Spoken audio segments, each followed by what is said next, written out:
para estudiar, como es costumbre ahora los martes, este curso que tiene que ver con un pensum de formación, ¿ok? El pensum de formación que estamos llevando a cabo, que nos va a ayudar este pensum de formación para instruir a aquellas personas que hayamos alcanzado a través del material de Kiruf.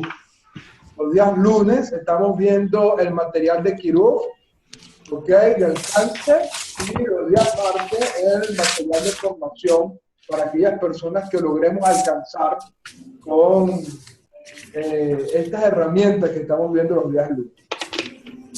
Por acá, bueno, tenemos algunos hermanos de Gainesville conectados y de otras partes. Les saludamos a todos y enviamos muchísimas bendiciones del Eterno sobre cada uno de ustedes y esperamos que este pueda ser un tiempo de edificación, de mucha alegría y de mucha instrucción para todos nosotros. Vamos a hablar en el día de hoy, como estamos viendo por ahora todos los martes. Digo que por ahora, porque una vez que acabemos las 7 leyes noédicas, estaremos entrando en otros temas, ¿okay? Pero por ahora estamos estudiando lo que se conoce como la Sheva, Mitzvot, Shel Noah, o las 7 leyes universales o las 7 leyes Noah. ¿Okay? Hay que decir algunas cosas importantes con estas 7 leyes noédicas. Hemos venido estudiando porque sabemos por la escritura, especialmente por nuestra Mishnah Exarita, que los Shaliachim, discípulos de nuestro Santo Maestro, Yeshua Mashiach, establecieron estas 7 leyes universales como normativas para todas aquellas personas que crean en el Dios de Israel y no tengan un origen judío. ¿Okay? Por lo tanto, todos aquellos justos a las naciones o temerosos de Dios, eran conocidos en aquella época, tienen que regir su vida conforme a estas 7 leyes noédicas. ¿Okay? Ahora, hemos venido enseñando que no son solamente las 7 leyes noédicas, ¿okay? Simplemente las 7 leyes noédicas son como el inicio, ¿okay? Son como el principio, ¿okay? Son como la manera de poder establecer estas 7 leyes y a partir de aquí comenzar a elevar la observancia de la Torah. ¿Okay? Es decir, las 7 leyes noédicas son el fundamento, ¿okay? Es el piso. Y a partir de allí, según el crecimiento espiritual que vayan llevando a cabo cada uno de los creyentes, podrán ir guardando el resto de los mandamientos de la Torah, con la excepción de 5 mandamientos que no deben guardar al menos que abracen el pacto. ¿Por qué? Porque esos 5 mandamientos son señales de un pacto. Porque el resto de los mandamientos de la Torah, un creyente o un gentil puede guardar esos mandamientos, ¿okay? E ir elevando su nivel de observancia. Antes de iniciar esta clase, bueno, vamos a decir cuáles son estas 7 leyes universales, ¿okay? Que tenemos presentes. Número 1, tenemos no idolatría, que con la ayuda del Eterno es la ley universal que estaremos estudiando hoy en continuación de la clase pasada. Número 2, la ley de no blasfemia, ¿okay? No blasfemar el nombre del Eterno. Número 3, la ley universal de no asesinato. Número 4, la ley universal de no robo. Número 5, la ley universal de no inmoralidad sexual. Número 6, no comer sangre o ahogado, ¿okay? Y número 7, establecer corte de justicia. Estas son las 7 leyes universales que nos han sido dadas y que se conocen entonces en el judaísmo como la Sheva, Mitzvot, Shel Noah o las 7 leyes noáhidas. ¿Ok? Baruch Hashem. Ahora bien, estamos estudiando la primera ley universal que tiene por nombre no idolatría. ¿Okay? No idolatría. Es la primera ley universal que estamos estudiando en estas clases y la semana pasada estuvimos hablando de varios aspectos de lo que se considera idolatría. Esta semana estaremos continuando esos aspectos que tienen que ver con la idolatría. ¿Okay? ¿Qué tenemos que decir con respecto a qué idolatría desde el punto de vista de la Torá y qué está prohibido dentro de este mandamiento? Bueno, la semana pasada estábamos citando un texto que es sumamente importante, porque yo creo que es la mejor definición acerca de idolatría. Y esa definición nos la dio Rav Shaul en Igeret HaRomanim o Igeret HaItalianim, o la carta de los romanos, donde Rav Shaul escribe lo siguiente en esta carta. ¿Okay? Rav Shaul define idolatría como cambiar la gloria de Dios, su idolatría, cambiar la gloria de Dios por la creación. Es decir, que comenzó a hacer las personas, comenzaron a adorar a las criaturas antes que al Creador, el cual es bendito por los siglos. Amén. ¿Qué es idolatría? Adorar a la criatura antes que el Creador, el cual es bendito por los siglos. Entonces, hoy vamos a estudiar algunos aspectos que tienen que ver con el tema de idolatría. ¿Okay? Vamos a ver algunas prohibiciones que están enraizadas a este mandamiento de no idolatría. ¿Okay? Una de las prohibiciones que nos enseña nuestro Jamín es lo siguiente.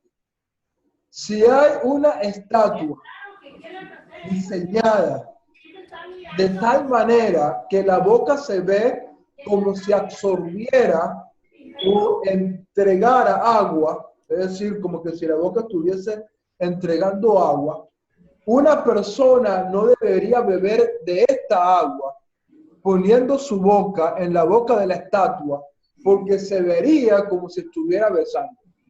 ¿Okay? Y pudiera entonces pensarse que la persona está haciendo idolatría. Estamos hablando de ese tipo de fuentes de agua.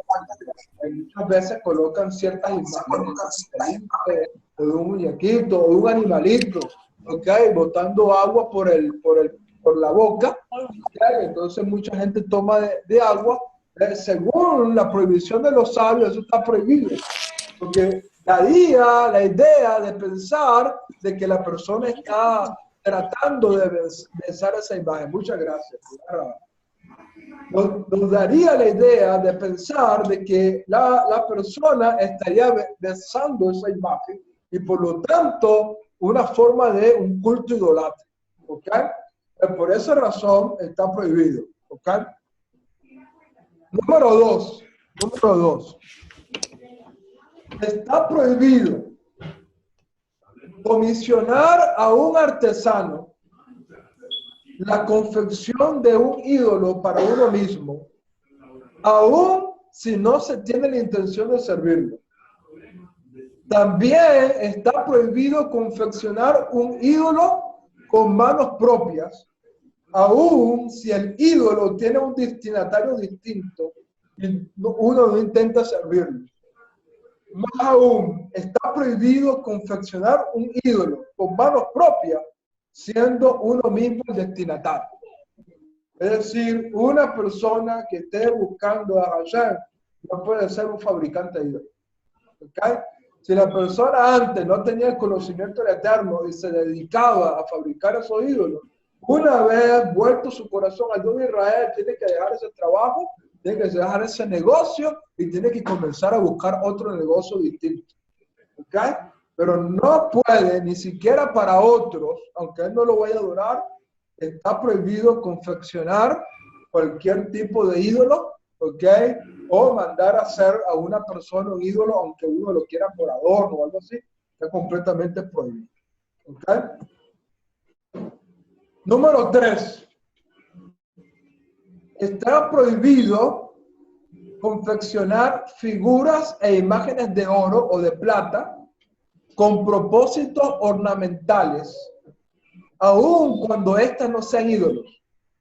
Es decir, no deberían confeccionarse imágenes de oro o de plata que tengan propósitos simplemente artísticos. porque podría provocar el mal entendimiento de otras personas tomándolos por ídolos. Esta prohibición corresponde a formas con características humanas en relieve tridimensional. Aun cuando estas acciones están prohibidas, no conlleva la pena capital, siendo uno mismo el destinatario.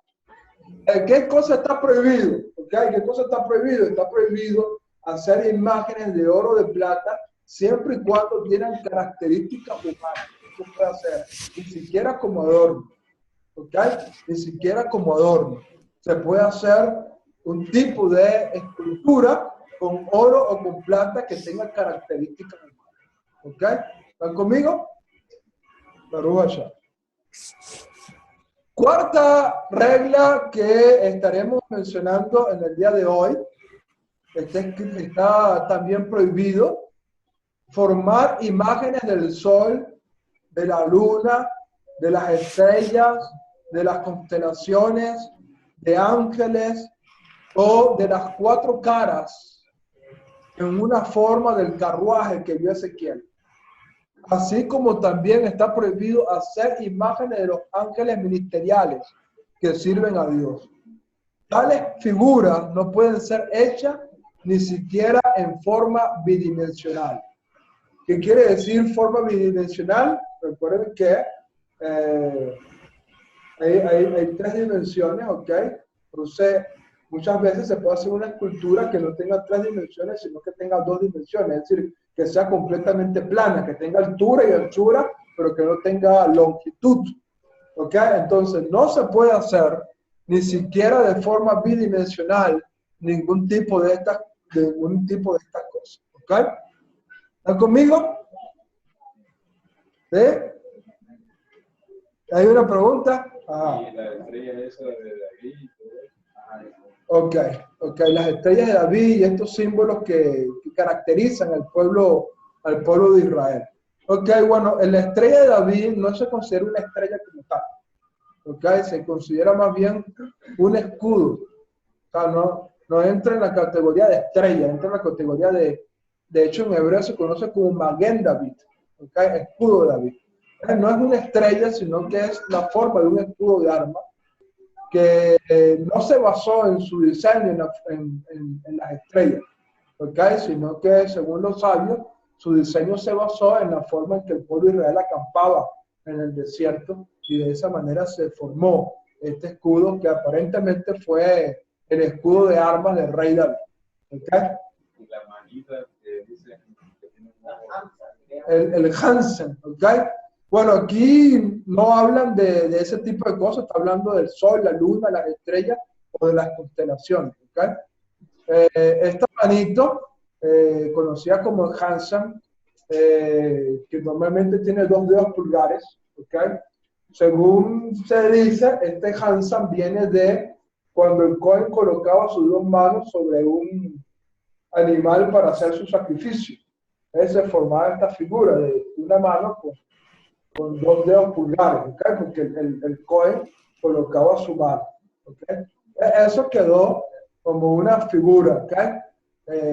Artística, o sea, en recuerdo de aquello. ¿Okay? No entra dentro de esta categoría por el hecho de que no es una constelación, no es el sol, no es la luna, y tampoco es una de las 4 caras de los animales que vio Ezequiel. ¿Okay? Entonces no entra dentro de esta prohibición. ¿Okay? Otra cosa que entra en la categoría de idolatría, dice aquí. Bueno, antes de hablar de esto, es importante también decir, uno puede utilizar el tema de Hansen como algo característico a nuestro pueblo Israel, ¿okay? Pero no establecerle quizás las cosas místicas que muchas veces le ponemos, como amuleto, ¿ok? Como amuleto. Es importante, pero sí es algo importante que forma parte de nuestro pueblo Israel, ¿ok? La prohibición de la idolatría también incumbe lo siguiente, ¿ok?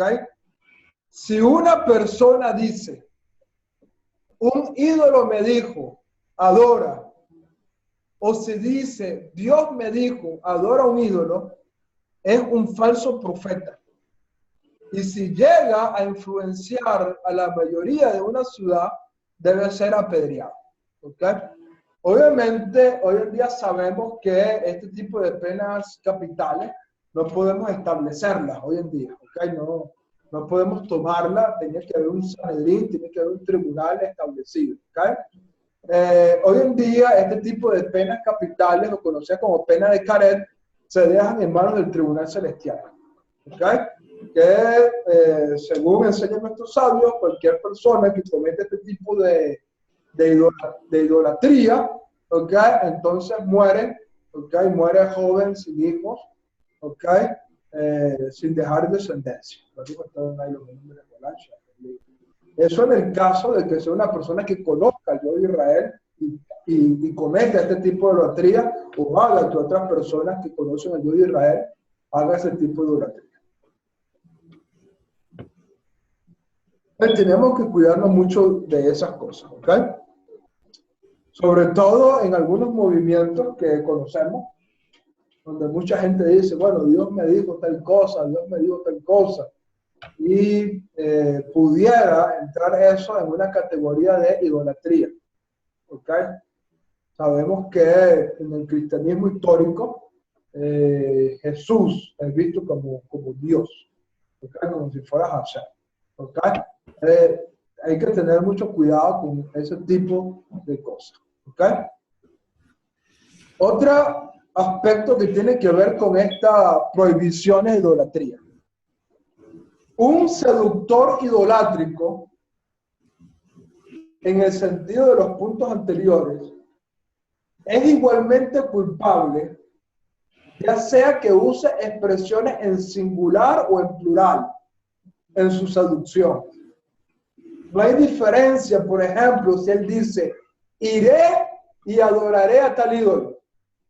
O si dice, vayamos y adoremos a tal ídolo. Aún así es un seductor. Es decir, si la persona declara, aunque diga, yo voy a ir a adorar a un ídolo, ¿okay? Aunque la persona, no al aire, ¿no? Aunque la persona diga, lo hable en primera persona, ¿okay? La persona lo habla en primera persona, y aparentemente no esté induciendo a nadie a la idolatría, porque dicen, no, yo voy a ir. Ahora, si ellos no quieren ir, eso es problema de ellos, pero yo voy a ir. ¿Ok? Sin embargo, al hacer público eso, se conoce como un seductor. ¿Ok? Como un seductor idolátrico. Por lo tanto, bien sea que lo diga en primera persona, o bien sea que lo diga en plural, igualmente recae sobre él esta prohibición. ¿Ok? Otra prohibición. Si una persona profetiza en el nombre de un ídolo y dice, por poner un ejemplo, tal ídolo o tal estrella me dijo que es una obligación proceder de esta u otra manera y no actuar de tal o de cual forma, aun si sus palabras enseñaran correctamente la ley, está sujeto a la pena de idolatría. ¿Ok? Es decir, vamos a suponer que una persona diga, mira, el astro me dijo que debemos respetar a los padres. Es una ley correcta, ¿ok? Una ley correcta. Pero aún así se entra en la condición de idólatra y de falso profeta. ¿Por qué razón? Porque un astro no tiene que dar un mensaje, ¿ok? Entonces, por eso se considera un falso profeta. ¿Conmigo? Adelante. Así estaba pasando, parece, en el pueblo de China. Hay una mujer que se cree ser Dios, guardan el Shabbat, guardan las festividades de la Torah completamente en su fecha, pero dice que es Dios. O sea, por un lado vemos que guardan la Torah, guardan la ley. Guardan la ley, pero ella dice que Dios está posada en su cuerpo. O sea, ella es Dios. Exactamente. Eso es idolatría. ¿Ok? Eso es idolatría. Aunque mande a decir, a hacer cosas correctas. ¿Ok? Manda a hacer cosas correctas, no deja de ser idolatría. ¿Están conmigo? Otra prohibición Está prohibido establecer una ley o refutar una ley a través de la autoridad de alguien que profetiza en nombre de un ídolo. Tampoco se le deberá pedir un milagro o que produzca una señal. Si alguien así lo pide, no se deberá prestar atención al asunto ni reflexionar al respecto. Quien quiera que piense acerca de estos milagros y diga, quizás son verdad, transgrede una ley. Aún si el milagrero se levanta desde la muerte, no se deberá prestar atención a sus actos. Tales milagros son una prueba para nuestra fe en Dios. ¿Ok? Ahora, esta prohibición tenemos que analizarla bien. ¿Ok? Tenemos que analizarla bien. ¿Por qué? Porque muchas veces estas prohibiciones que son establecidas por nuestro Majamim, ¿ok? Estas prohibiciones que son establecidas por nuestro Majamim, tienen como intención tratar de decir que Yeshua es idolatría. ¿Ok? Entonces vamos a hablar un poquito de eso más adelante. ¿Ok? Tratan de establecer de que Yeshua es idolatría. ¿Ok? Pero, ¿por qué Yeshua no entra en esta condición? ¿Por qué no entra Yeshua en esta condición? ¿Por qué? Porque esta ley dice, está prohibido establecer una ley o refutar una ley a través de la autoridad de alguien que profetiza en nombre de un ídolo. Yeshua nunca profetizó en nombre de un ídolo. ¿Okay? Yeshua nunca profetizó en nombre de un ídolo. Aunque muchas veces quisieron inculparlo. Muchas veces quisieron decirle, tú hablas en nombre de Belcebú, en esto, en aquello. ¿Ok? Y Yeshua les respondía esas cosas que lo acusaban falsamente. ¿Okay? Por lo tanto, Yeshua no entra en esto. ¿Ok? Aunque muchas veces se establezcan esto para tratar de llevar a la persona, sobre todo en esta parte cuando dice, aún si el milagrero se levanta de la muerte, es como para llevar a la persona a pensar en Yeshua, ¿ok? No debemos pensar de que Yeshua entra en esta prohibición.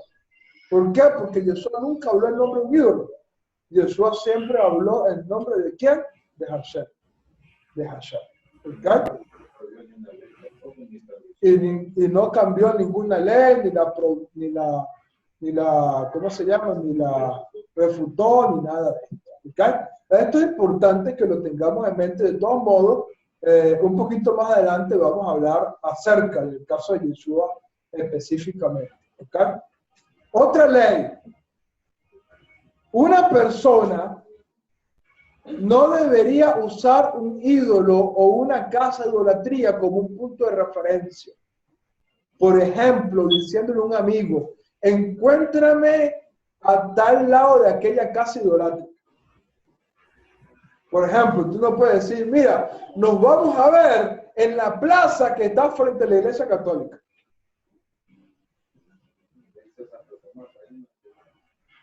Adelante. Aquí está un lugar de que siempre se viene y dice, es donde está un lugar donde leen las manos, que son las 6, por ahí se pasa. Imagínate. No hay que usar como punto de referencia ningún tipo de cosa que tenga que ver con la idolatría. Está prohibido. Nosotros ya no podemos entrar en la iglesia católica. No podemos entrar en la iglesia católica. No vamos a orar.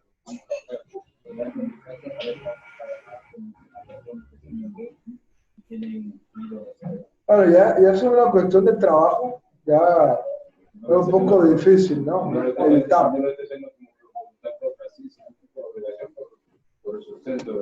Exacto, tenemos por obligación, ¿ok? Por el trabajo, ¿ok? Ahí sí que no, porque ahí sí tú vas con la intención de comer en ese sitio, ¿ok? Por ejemplo, aquí, Baruch Hashem, el tema de la idolatría es menos, ¿ok? Pero en nuestros países latinoamericanos, uno entra a cualquier supermercado y hay un ídolo ahí. En la casa. Porque aquí Por la guardia. Sí, las mexicanas, no ¿no? me gusta eso porque tienen no sé, un Dios que le pone dinero, un crack, pero no hay dinero. Le ponen dinero, pero la gente lo saca, no lo Entonces hay que tener cuidado. Entonces, ¿qué sucede en esos casos? Por ejemplo, en el caso de Venezuela, no hay ir a un supermercado que no tenga una imagen, nunca vas a comprar. Porque todos los supermercados tienen. ¿Entiendes? Entonces, ¿qué pudiéramos establecer allí? Aquellas halajá que da Ral Shaul. Ok, Ral Shaul dice, los ídolos son nada. Así que no tengan problemas ustedes si esto fue sacrificado a los ídolos o no. Ok, adelante. Yo a veces voy, ya tengo tiempo de venir a quitarme la cena, pero si no tiene Hay que evitar entrar en esos sitios. ¿Okay? Es mejor buscar a alguien que le quite eso y que no tenga eso.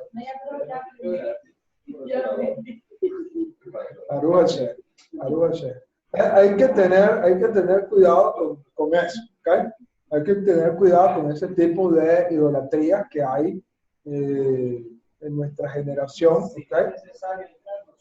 Si no es necesario entrar, no sé. Por ejemplo, nosotros dejamos de ir a un restaurante que tenía un jugo en la frente y era nuestra comida favorita, la más favorita, porque tenía un jugo de frente. Arúgase. Allá no recompensa por eso. Ni para llevar. Ni tu voz.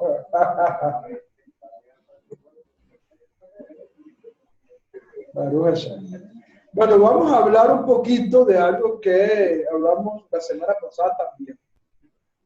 Y es un tema fundamental y por eso en esta semana lo queremos volver a tocar. Y el punto es la creencia en Yeshua en una forma de idolatría. ¿Okay? ¿Es la creencia en Yeshua una forma de idolatría?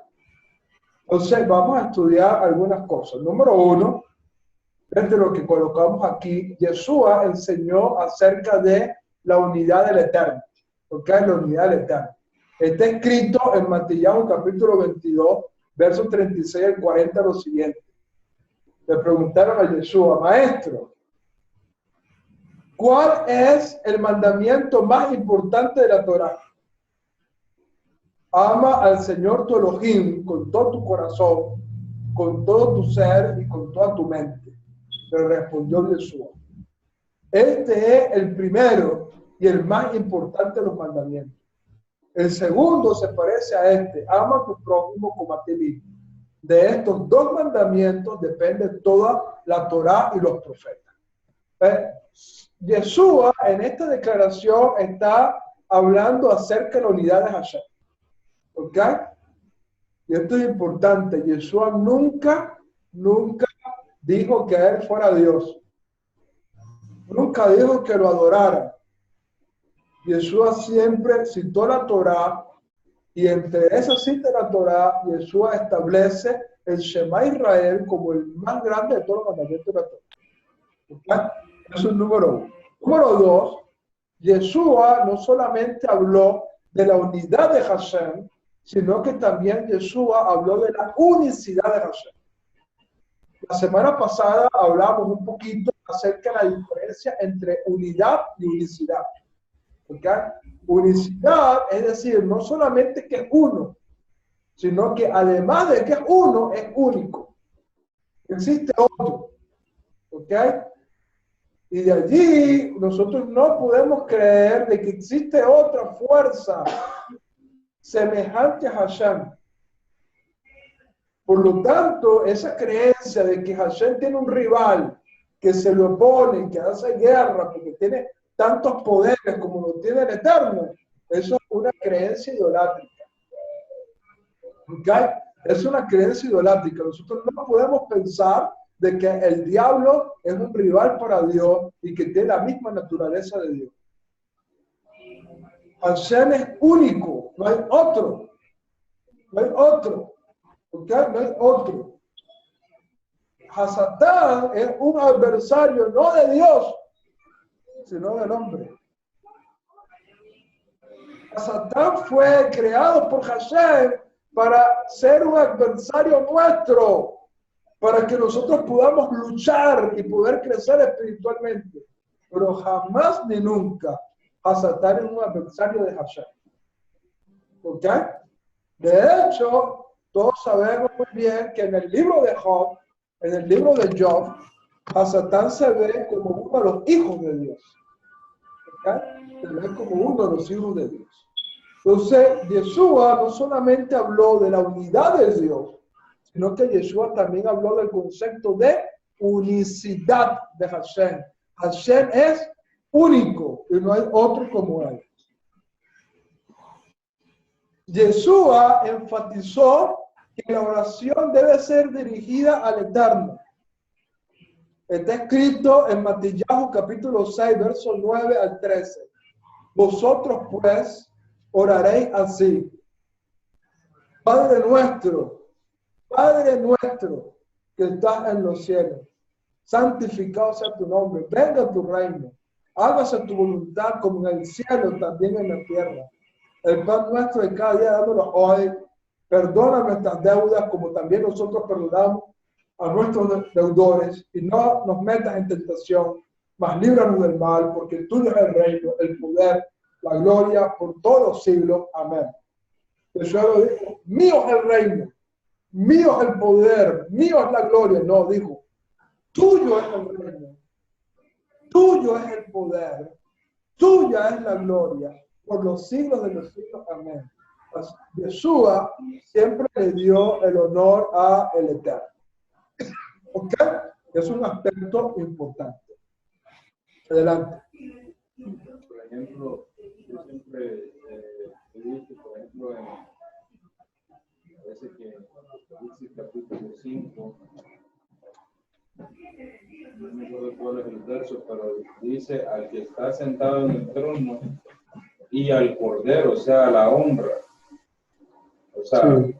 Yeshua merece honra igual que el Padre, porque así dice, el que está sentado en el trono y el Cordero, o sea, la honra. Pero obviamente ahí está después ya de... Claro. Ahí está hablando de honra, ¿ok? En primer lugar hay que entender qué es honra, ¿ok? Y como dice muy bien, en primer lugar pone al que está sentado en el trono y después al Cordero, ¿ok? Lo otro que tenemos que enfatizar de eso, ¿ok? Lo otro que tenemos que enfatizar de eso es lo siguiente, ¿ok?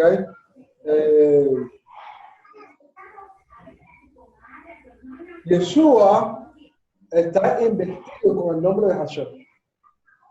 ¿Okay? Está escrito en nuestra Mishnah Netzarita que por cuanto Yeshua se humilló hasta lo sumo, Hashem le dio un nombre que es sobre todo nombre. ¿Okay? Para que en el nombre de Yeshua toda rodilla se doble, etcétera, etcétera. ¿Qué sucede? Yeshua tiene sobre él el nombre de Hashem. ¿Qué implicaciones tiene eso? Cuando un malach del Eterno se presentaba, investido con el nombre de Hashem, postrarse y adorar a ese ángel no era idolatría, ni estaba prohibido. ¿Por qué? Porque la adoración no era al ángel, la adoración era a la investidura que el ángel tenía. ¿Está conmigo? Ok, si un malach se presentaba investido con el nombre de Hashem, por ejemplo, cuando la Torah dice, y el Eterno se le apareció a Abraham, no era el Eterno. Hashem no se le puede presentar a nadie. ¿Ok? Hashem no se le puede presentar a nadie. No hay nadie que pueda ver a Hashem. Por lo tanto, cuando la Torah dice, y el Eterno se le presentó a Abraham, no era Hashem, era un malach investido con el nombre de Hashem. Y por lo tanto, ese malach, por la investidura del nombre de Hashem, se podía adorar a ese malach, porque no se está adorando al ángel, se está adorando directamente a Hashem. ¿Okay? Eso es importante tenerlo en cuenta cuando hablamos de eso. Mashiach está investido con el nombre de Hashem. Por lo tanto, si Mashiach se presenta, por ejemplo, acá ahorita en este momento, y nosotros nos postramos delante de él, no lo estamos adorando a él, estamos adorando la investidura que Mashiach tiene. ¿Okay? Como un malá que se puede presentar en este momento, investido con el nombre de Hashem, no estamos adorando al malá, sino a la investidura. ¿Están conmigo? Igual. Lo que pasa es que Moshe no tiene el nombre de Hashem. ¿Ok? No era Hashem, era un malaj. Fíjate que lo que dice la escritura, a Hashem nadie lo ha visto, ni lo puede ver jamás. Un pensamiento que te acaba de darnos un lo mismo que piensan los católicos cuando se encuentran en la imagen, que no están hablando de imagen, sino que están tratando de la imagen. Pero eso es idolatría, eso es una imagen hecha por hombres y le rezan a eso. ¿Ok? Nosotros no le rezamos a Yeshua, y eso lo vamos a ver ahorita. ¿Ok? Nosotros no le rezamos a Yeshua, de hecho, estamos aquí enfatizando el punto. Yeshua enseñó que las oraciones tenían que ser dirigidas al Eterno. Me gustaría leer el verso que le cité. Ajá. Dice en el verso 13,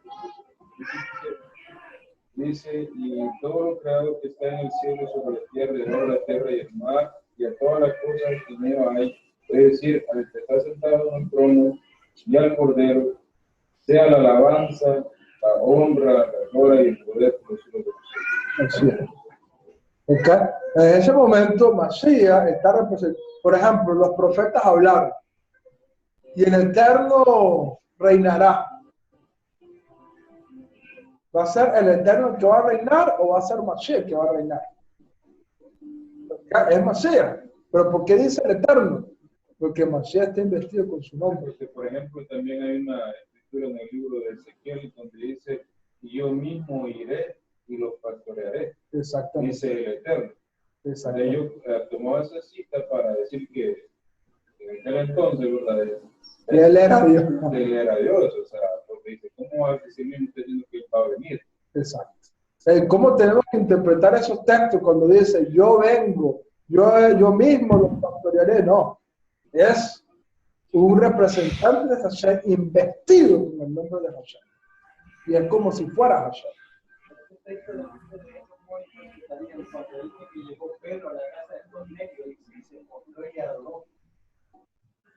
Pedro llegó a casa de Cornelio. Ok.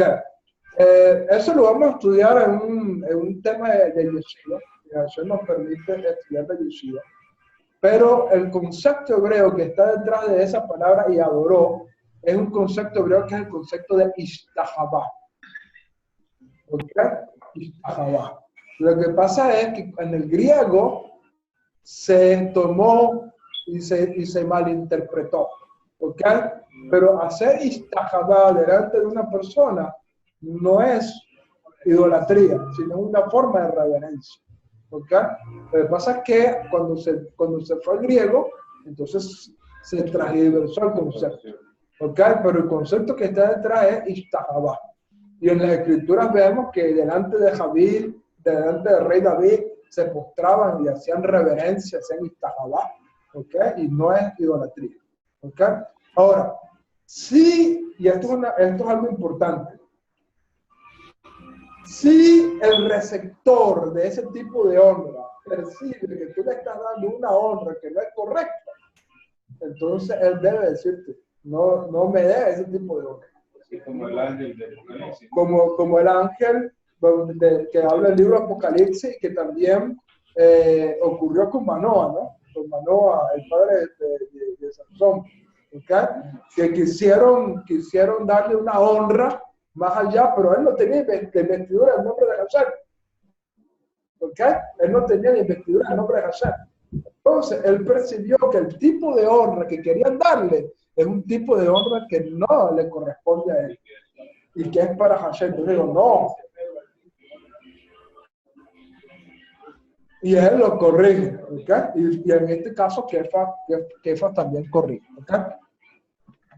Muy bien. Entonces, aquí estamos enfatizando el punto de que Yeshua enfatizó que la oración debe ser dirigida al Padre. Yeshua también enfatizó que nuestras peticiones deben ser dirigidas al Eterno por sus méritos. Lo que dijo Yeshua: todo lo que pidieres al Padre en mi nombre, ¿a quién hay que pedirle? Al Padre. En mi nombre lo haré, para que el Padre sea glorificado en el Hijo. ¿Okay? Pero Jesús está diciendo: no me pidan a mí, pídanle al Padre en mi nombre. ¿Ok? Ahora vamos a estudiar algunos aspectos que son sumamente importantes. ¿Por qué? Porque pedir por los méritos de un tzadik es una práctica judía. ¿Ok? Pedir por los méritos de un tzadik es una práctica judía. Por ejemplo, Rab Haim fue un discípulo del Arizal, de un gran rabino. El Arizal fue un rabino extraordinario, ¿okay? Un rabino que alcanzó una altura espiritual única y maravillosa. ¿Okay?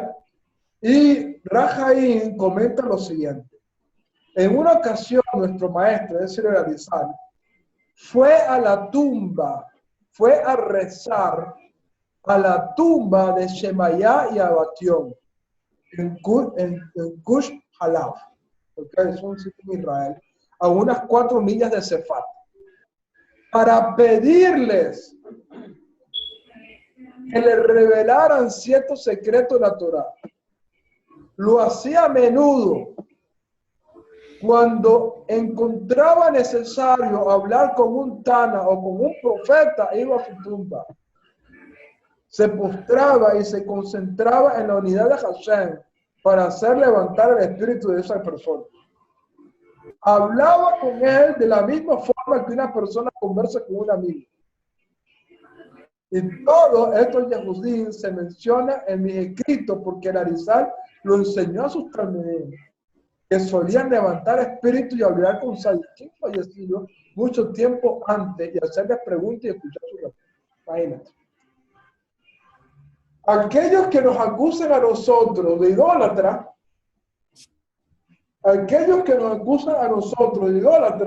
tienen como un gran maestro de Torá a alguien que iba a la tumba y hacer algo que pareciera sí entrar en lo prohibido por la Torá, invocar a un muerto. Está prohibido por la Torá. Sin embargo, bueno, la práctica de un gran sabio, le respetamos eso, pero no nos digan a nosotros idólatras por pedir a Hashem por los méritos de Masías cuando ustedes tienen rabinos y maestros que tienen esta práctica. ¿Ok? Esto es sumamente importante que lo tengamos en cuenta. ¿Ok? Por eso traigo esta cita a colación.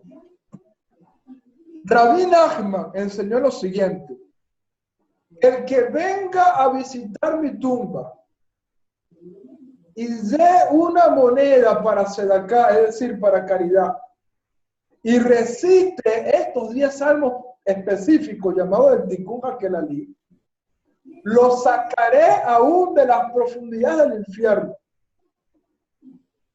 No importa lo que haya hecho esta persona hasta este día.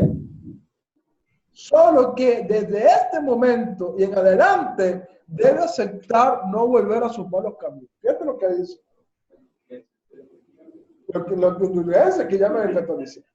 Dice: el que vaya a mi tumba y dé una moneda en sedaká y recite estos 10 salmos, yo lo sacaré de las profundidades del infierno. Entonces, respetamos esta creencia del movimiento obrero, la respetamos. Hay que estudiar el concepto del Gehinnom. No es el infierno cristiano. Eso es otro tema. ¿Ok? Pero el punto aquí es: ¿cómo nos pueden llamar a nosotros idólatras cuando tienen maestros que enseñaron cosas que pudieran incluso estar más cerca del tema de la idolatría que pedir por los méritos de Jesús. ¿Ok? ¿Están conmigo o no están conmigo? El Talmud dice, los sadiquín son superiores después de la muerte más que durante su vida. Es decir, un sadik es grande durante su vida, pero es mucho más grande después de su muerte. Y por lo tanto, tiene ciertos méritos. ¿Ok? Respetamos esta creencia del judaísmo, respetamos esta creencia del judaísmo talmúdico, pero no nos vengan a nosotros a decir idólatra por simplemente tener a Yeshua como nuestro sadik, al cual usamos sus méritos para pedirle a Hashem que conteste nuestras tefilot por sus méritos cuando es una práctica judía conocida. De hecho, muchas veces, o cuando realizamos Handalá, sobre todo con este Sidur, del Salomón, hay una parte del Sidur que dice, oh Dios de Meir, respóndenos. No criticamos que se asocie a Hashem con Remeir. Es una práctica judía de pedirle a Hashem que nos responda por los méritos de este gran sabio como lo fue Meir. Pero que tampoco nos culpen a nosotros de idolatría por pedir en los méritos de Yeshua cuando estamos viendo que es una práctica judía conocida. Es decir, el judaísmo practica estas cosas y por lo tanto el judaísmo no puede decir que nosotros somos idólatras por orarle a Hashem por los méritos de nuestro santo maestro Yeshua HaMashiach. Cuando uno coloca estas cosas en balanza, entonces podemos decir con qué tú puedes llamarme a mí idólatra cuando tú haces lo mismo. Y muchas veces hasta peor. ¿Ok? Adelante. Hay un texto que dice por los méritos de Isaac, dice contempla las cenizas, dice de Isaac. Para que abuelas todos los decretos duros y nefastos que pesan sobre nosotros. Para mí lo veo de la misma manera, el mérito de un sádico, eso es. Exactamente. ¿Cómo nos pueden decir a nosotros idólatras? Porque pedimos por los méritos de Mashiach, cuando el judaísmo tiene esta práctica por todos lados desparramada, por decirlo de alguna manera. ¿Okay? Si hay idolatría, invocar los méritos de Yeshua para pedirle algo a Hashem, entonces es igual idolatría pedir por los méritos de Rabbi Nachman, es igual idolatría decir, oh Dios de Meir, respóndenos, es igual idolatría pedirle a Hashem que revoque todos los decretos duros y nefastos que pesan sobre nuestro cuerpo por los méritos de Isaac, nuestro padre Isaac. Todo eso es idolatría. Él no puede decir que lo que yo hago es idolatría, más lo que tú haces no es idolatría. Es como cuando tú le dices a tu hijo, no mientas, y entonces tú le mientes a él.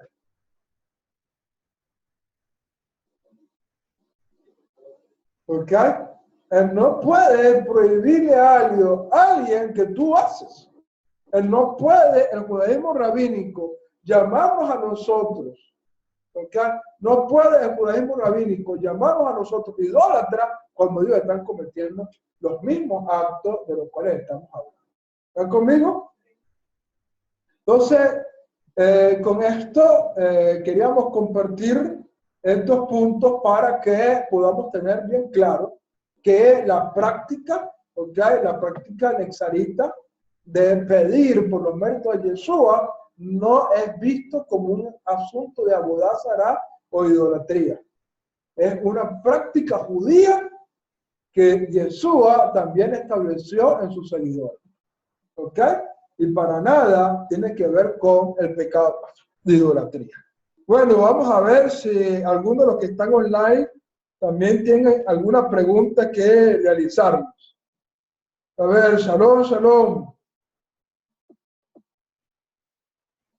Bendiciones del Eterno. Si hay alguien que tenga alguna pregunta, puede entonces aprovechar este momento para tratar de responder las inquietudes o preguntas que tengan sobre el tema que estamos viendo. ¿Okay? Recuerden que estamos viendo el tema de no idolatría y estamos viendo varios tipos de casos que tienen que ver con idolatría y finalmente estuvimos hablando de pedir por los méritos de Yeshua como algo que no puede calzar dentro del ámbito de la idolatría por cuanto es una práctica judía.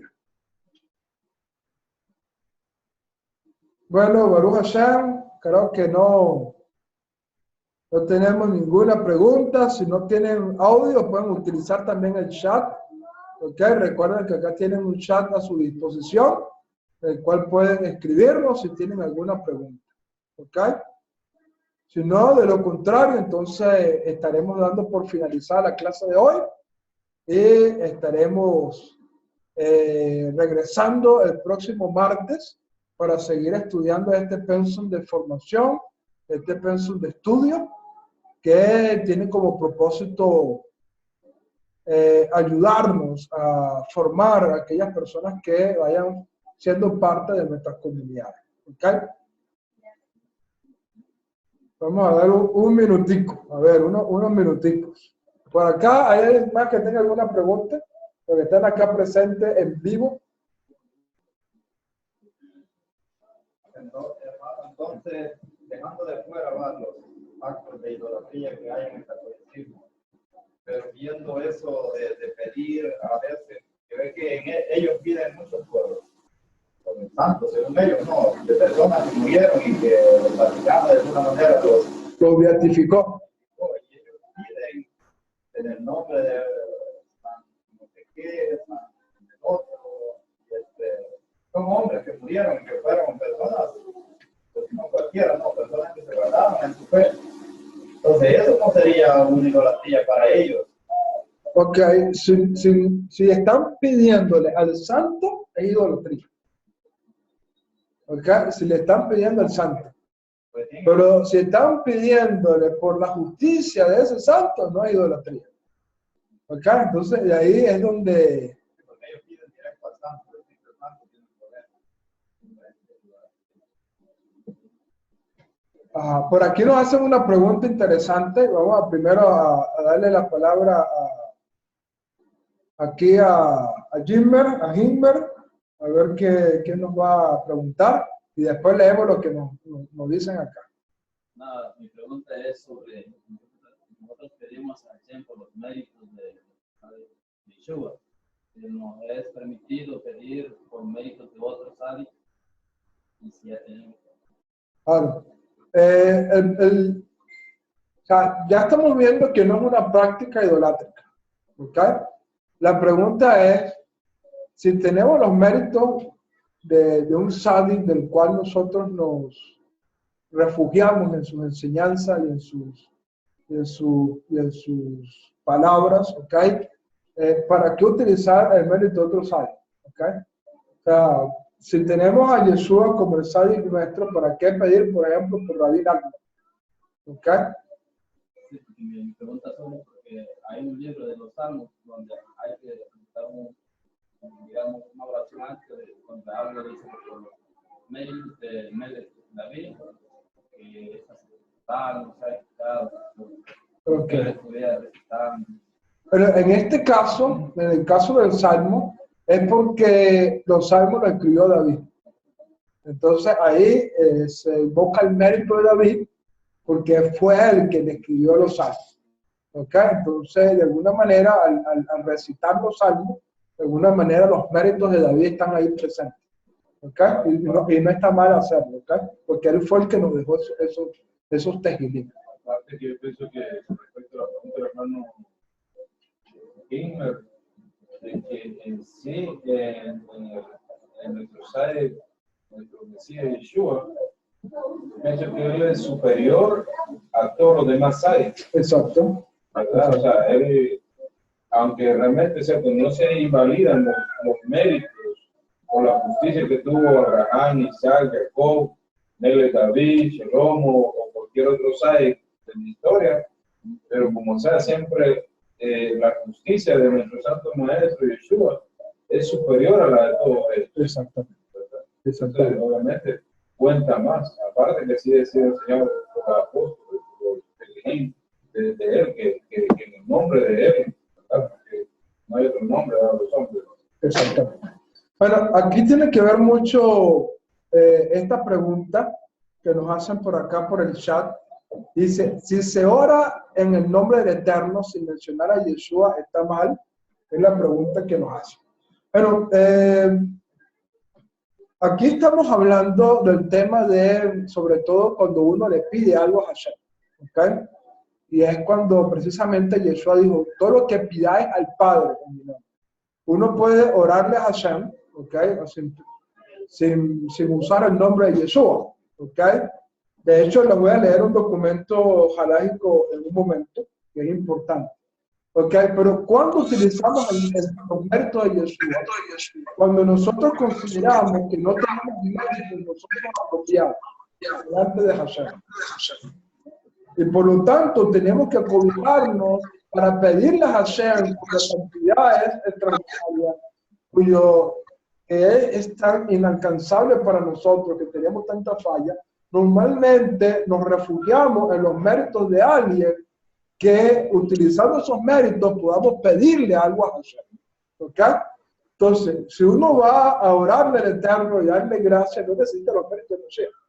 Pero muchas veces cuando pedimos al Eterno, requerimos de los méritos de Mashiach. ¿Por qué? Porque nosotros no tenemos los méritos suficientes para pedirle a Hashem.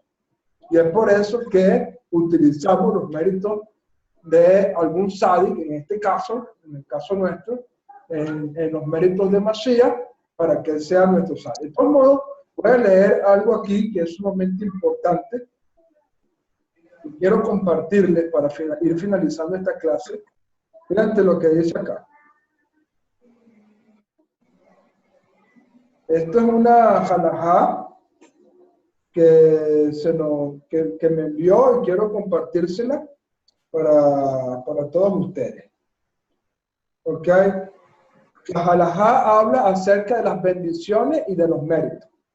Dice aquí, el partido fariseo dirigido por Yohanan ben Zakkai, al cual se unieron Akiva y Yehudá Hanasí, y que ganó la batalla por el poder de ser el judaísmo representativo por excelencia del resto de los partidos, posterior a la destrucción del segundo templo, y que devino en lo que ahora conocemos como judaísmo talmúdico, contiene una riqueza halágica impresionante, aunque claramente no es representativo para nada de la riqueza del judaísmo polifacético y en expansión intelectual que encontramos en los días de Jesús. ¿Okay? El judaísmo talmúdico no existía en los días de Yeshua y lógicamente no representa el judaísmo de la época de Yeshua, ya que se trata de una invención rabínica posterior. No obstante, tanto en la Mishnah como el Talmud y los Midrashim contienen una riqueza magnífica, en tanto que seamos capaces de distinguir bien los hechos históricos. Parte de esa riqueza aplica a los casos que provienen incluso del tiempo de Yeshua, y una de ellas es lo que tiene que ver con las reglas a seguir cuando estamos en presencia de varios alimentos que son preparados juntos, en cuyo caso la regla establecida por los sabios talmúdicos es pronunciar la bendición que corresponda siempre al alimento principal del cual se está cocinando. Por ejemplo, si estamos cocinando un tamal de harina envuelto en hojas de plátano, lógicamente la bendición antes de comerlo debe corresponder con la masa de la harina y no con las hojas que lo envuelven. En este caso se pronuncia la bendición sobre la harina del maíz porque es el alimento principal, aun cuando él pueda contener vegetales, carnes y la hoja de plátano que lo envuelve. Según los sabios talmúdicos, esta regla aplica a todos los alimentos en sentido general, con la excepción de los cereales que toman procedencia porque trata del pan nuestro de cada día, es decir, el alimento más común y tradicional de la cesta familiar. Basado en esto, tenemos dos principios que rigen las bendiciones previas antes de ingestar un alimento. Todo alimento variado que se cocina junto y que contiene algún tipo de cereal, se considera el cereal siempre más importante a los efectos de categorizar la bendición. En el evento que algún ingrediente del cereal sea un suplemento y no lo fundamental, entonces lo fundamental toma precedencia. Teniendo en cuenta estos dos principios, se decide entonces si la bendición es shehakol o mesonot, dependiendo de qué es el alimento principal. Aplicando esto al mundo del espíritu, donde quiera que haya una bendición, donde el proceso depende mayoritariamente de los méritos de Yeshua, la oración puede hacerse siempre según Mashiach. En contrario, no se requiere.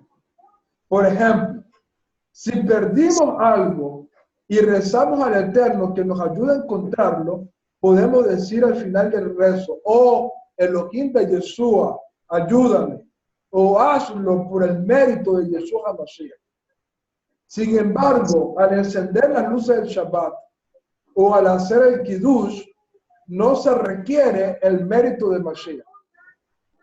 Esto es importante para no tomar los méritos del Ribi en vano y hacerlo tan casual y cotidiano que olvidemos la grandeza y majestad de sus méritos que deben ser usados en forma apropiada y no a la ligera. En otras palabras, usamos los méritos de Mashiach para cosas que necesitamos la ayuda de Hashem. Pero, por ejemplo, por hacer la bendición sobre el agua, yo no requiero los méritos de Mashiach. Claro. Para hacer la bendición sobre la comida, no requiero los méritos de Mashiach. Porque lo que estoy haciendo es dándole gracias a Hashem por algo que él creó. Por cumplir una misma, no necesito dar los méritos de Mashiach. Pero si necesito pedirle al Padre, como Yeshua enseñó, todo lo que pidas al Padre, hacerlo en mi nombre, sí requiero los méritos de Mashiach. ¿Ok? Quería compartirles eso porque tiene que ver mucho con la pregunta que nos hacen por acá. ¿Ok? Nosotros podemos pedirle, orarle a Hashem sin invocar los méritos de Mashiach, ¿ok? Cuando se hace alguna verajá, cuando se bendice al Eterno, no se requieren los méritos de Mashiach. Pero cuando necesitamos pedirle algo a Hashem, requerimos de los méritos de Yeshua para que sus méritos sean los que nos ayuden a poder hacer que el trono celestial nos conceda esa petición que estamos realizando. Bueno, no sé si contestó la pregunta. ¿Ok? Esperamos que sí. Vamos a ver si hay alguna respuesta aquí por el chat. Esperemos que sí hayamos podido responder a esta pregunta. ¿Ok?